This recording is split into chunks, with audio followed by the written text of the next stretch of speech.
akkam jirtu daawwattoota keenya har'a sagantaa Odaa Awwaardii yeroo saglaffaaf qophaa'e irratti argamna. Sagantaan maaltu haaraas har'a sagantaa kana irratti argamuudhaan kan isin daawwachiisu ta'a. Sagantichi maal fakkaata? Miirri kaadhimamtootaas maal fakkaata kan jedhumo kan wajjumaan ilaallu ta'a. Hanga sagantaa keenya dhumaatti nu faana tura.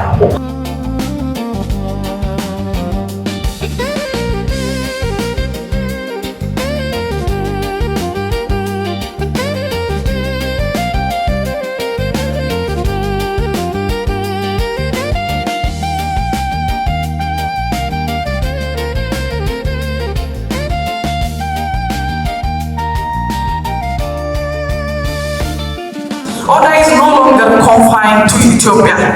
It is a continental stage, a shared home of Africa's finest talents. By bringing together voices from all over Africa, we affirm that Addis Ababa is not only the diplomatic capital of Africa, but also its creative capital.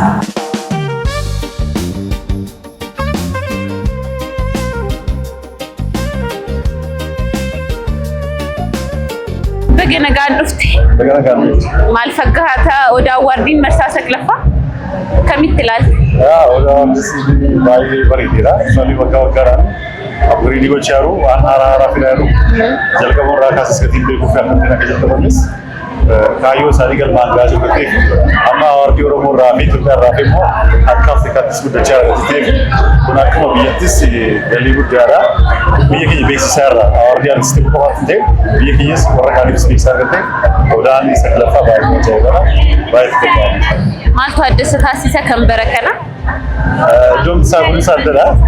Doomsaas actually Sharaatan fa'aa ture yeroo baay'ee giddu gala Oromoo irraa jalqabee nama ijaarata gatii fi isa kana qofaas ta'e artistoota baay'ee dagatamanii mata keessatti ijoolmaatti beektu namni baay'ee irraanfachaa jiru sana har'a kabaja gaafa laataniif fadaasaa ilaalaan ture. Mataan isaa adda isa godha. Yeroo baay'ee nama amma jiru qofaan kan faarsuu qabu kanaan dura suuraa isaa kafalaniif kireeditii laachuu qabda kan ta'eef isaan fa'aa yaadachuu isaaniitti baay'ee soleera. Yeroo taasisuu yaadatu adda isa godha.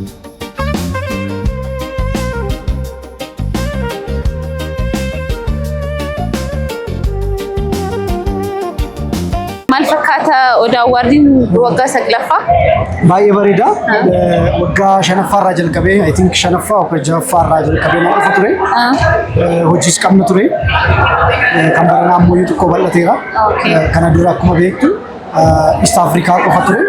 Amma ammoo guutummaa Afrikaa irraa artistoonni baay'ee dhufanii badhaasa isaanii fudhataniiru. Wanni hundi isaa baay'ee namatti tola. Tole maal faayidaa qaba ogummaa artiidhaaf Odaan Awwaardiiwwan akkanaa qophaa'uunsa maal faayidaa qaba jettee yaadda?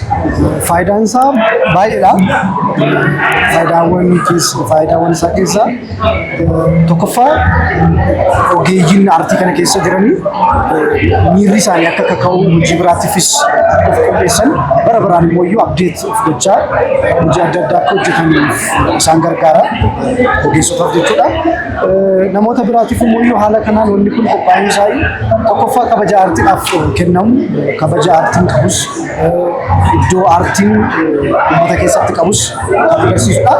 Akkasumas immoo akkuma argitu immoo Odaa Awwaardiin awwaardota kaawwan irraa kan isa adda godhu akka Afrikaatti qophaa'uun isaa biyyoota Afrikaa keessa jiran ogeeyyota Afrikaa keessa jiran akkasumas immoo biyyaa fi biyya ogeessota afaan adda addaatiin hojjetanis walitti dhufeenya akka qaban gochuu waan danda'amuuf baay'ee kaasuu hin danda'amu.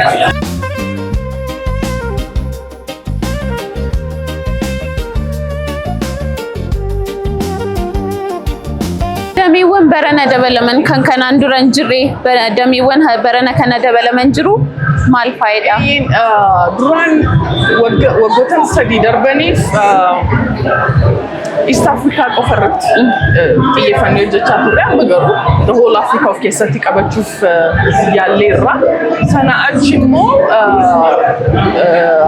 hojiiwwan biyya keessaa especially afaan Oromoo websaayitiidhaan akka vote godhamu goonee jira. Kuni jijjiirama guddaadha. Ogummaa artiidhaaf faayidaan isaa guddaan maalidha jettee yaadda? Badhaasni namni hojjete gaafa badhaafamu miira yookaan immoo kaka'umsa guddaa argata.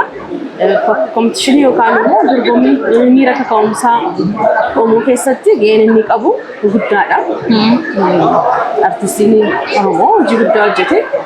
Hojii isaatiif immoo beekamtii fi galateeffannaan sadarkaa waltajjii kan gaafa kennamuufi kun kaka'umsa guddaa warri lafaa dhufaa jiraniif illee fakkeenya gaarii ta'a jedhee yaadaan kaka'umsa guddaa uumaa jedhee fudhadha akkasitti. Sagantaa kana dhiyeessuudhaaf baay'ee akka tattaafattan ni beekama.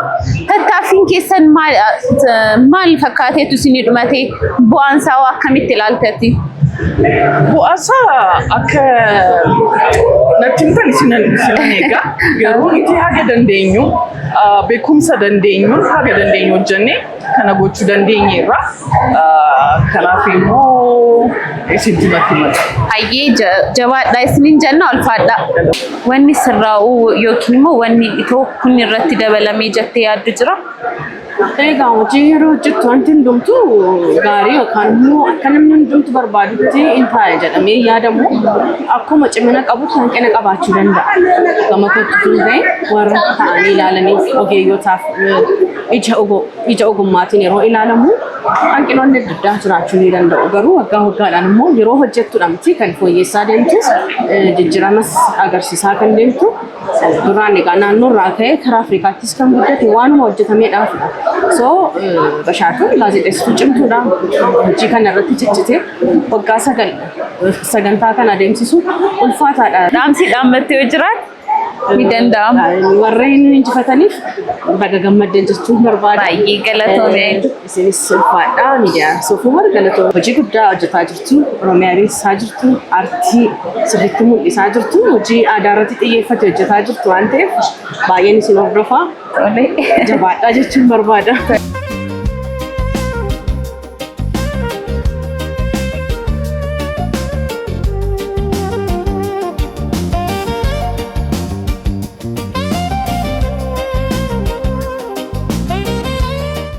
Awardiiwwan akkanaa qophaa'uunsa ogummaa aartii keessa warroota jiraniif maali faayidaan isaa jettee yaadda? Egaa keessumaa akka biyyaatti awaardii nuun qabnu awaardii Hacaaluuf awaardii Odaa awaardiidha akka Oromootti akkasuma artistoota Oromoon ilaalamneef warra mana keessatti raanfatamaniif warra nama isaan daawwatan dhabeef akka isaan fuula duratti ba'anii akka isaan namni isaan yaadatu gochuudha keessatti shoora guddaa qaba awaardiin akkasii. So baay'ee namatti tola baay'ee akkuma agartu dibaabni isaa baay'ee bareeda. So baay'ee gammachuu guddaa qabna awaardii Odaarratti baay'ee gammadee jira. Tole awaardiiwwan akkanaa keessumaayyuu awaardiin Oromoota hirmaachisu baay'inaan hin jiru.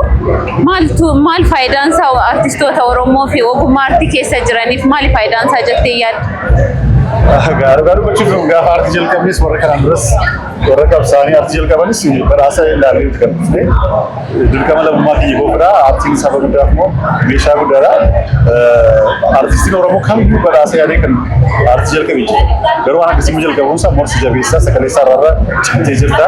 Boorummaa kan ijaaraa akka hojjetuuf si jabeessa kan ta'eef wal dorgommii kun wal dorgommii nagaa taanaan hojii qulqullina akka hojjetuuf karaa saaqa har'a yoo sagalee qulqulluudhaan badhaafamte inni bara dhufu mooramu akkuma isaatti waan qulqulluu fileerraa kun immoo akka sabaattis akka odeessittis wanta gaarii akka dhaggeeffannuuf akka fiilmii isaa akka ilaaluuf sirba ta'amas waan gaarii akka dhaggeeffannuuf wal dorgommiima aartistoota waan ibsanii. Galatoomii ulfaadhu.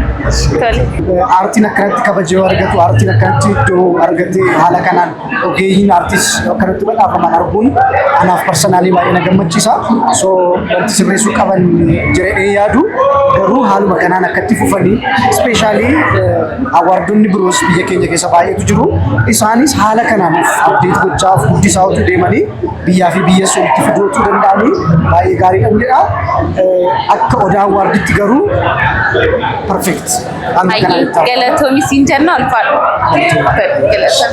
Miidiyaan Soofumar immoo miidiyaa keenya miidiyaa baay'ee jaallannudha. Miidiyaa yeroo gabaabaa keessatti fudhatama guddaa argachaa jirudha. Sirriidha. Kanumaan itti fufaa. Isinillee Afrikaan ga'a. Addunyaan ga'a isiniin jenna. Amiin. Baga keessan. Amiin. Galatoomii guddaa ulfaadhu. Baay'ee.